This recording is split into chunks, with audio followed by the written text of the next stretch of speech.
Welcome back to Remote Sensing Applications using ArcGIS.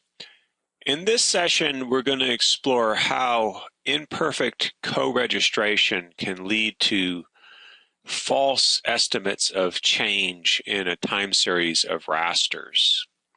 So as an example, I made a random raster that randomly has 10 classes.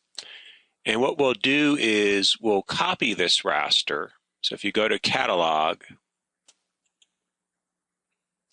right mouse click on 10classes.tif and copy, and then go to your container that has that raster in it, and then just paste. And that will create 10classes.copy.tif. Okay, and then we're going to assign a slight positional error to 10classes.copy.tif. So if you go to the world file, the extension .tfw, edit that or open it with WordPad. Okay, so we've got 30 meter pixels. The cell size in the X direction is 30. The cell size in the Y direction is 30. So what we're going to do is we're going to shift every pixel over by half a pixel.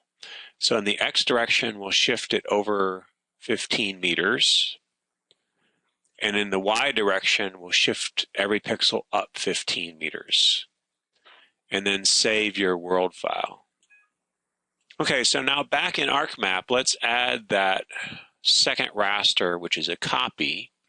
So 10classes.copy.tif.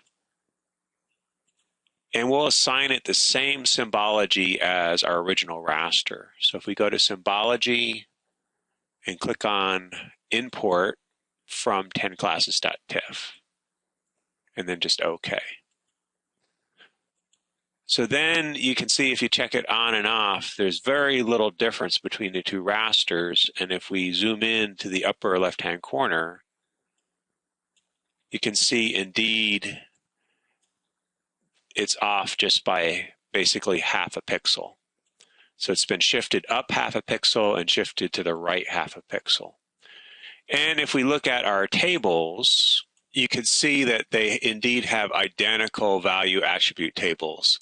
So 10classes.tif has 6,325 pixels with a value of 1, and 10classes.copy.tif has the same exact value for the number of pixels with a value of 1, all the way down to the number of pixels with a value of 10 is identical in these two rasters. So there is no difference between these rasters in terms of pixel values. The only difference is in terms of a slight positional error of half a pixel to the right and half a pixel up. So the question is, how much does that matter that there's a slight error in co-registration between these two rasters? Okay, so we'll use the combine tool to examine the difference between these two rasters on a pixel by pixel basis. So we'll search for the combine tool. And then the two rasters we're going to compare is 10classes.tif and 10classes.copy. And for your output to a geodatabase. So if we go to our folder, let's just make a geodatabase, and we'll call this combine. So this tool works pretty much with geodatabases much better than without geodatabases. So we'll go combine, and this will be 10 classes versus its copy. And then just OK. So what that will do is on a pixel by pixel basis, compare the pixel values within this raster compared to the pixel value within that raster. And once again, the only difference between these two rasters is a slight positional difference of half a pixel. So then if we look at the attribute table, we have the original raster, in this case, all the pixels that had a value of 1. And for the center of those pixels, what was the center of the pixels? So if we right mouse click sort ascending, there were 645 pixels where our copy raster had the same value. but there's 630 pixels where, because of positional error, our copy value had a value of 3. And because of positional error, our copy had a value of 7 for 583 pixels, etc. Okay, so your task is to determine what percentage of the raster had false change due to this slight positional error.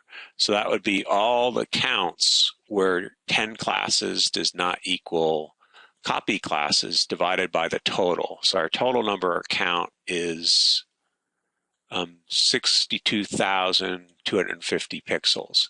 So how many of those 62,250 pixels in this copy raster had the same value as the original 10 classes? And once you have that incorrect false change percentage, that will be the Blackboard quiz question that will lead you to the next video session link.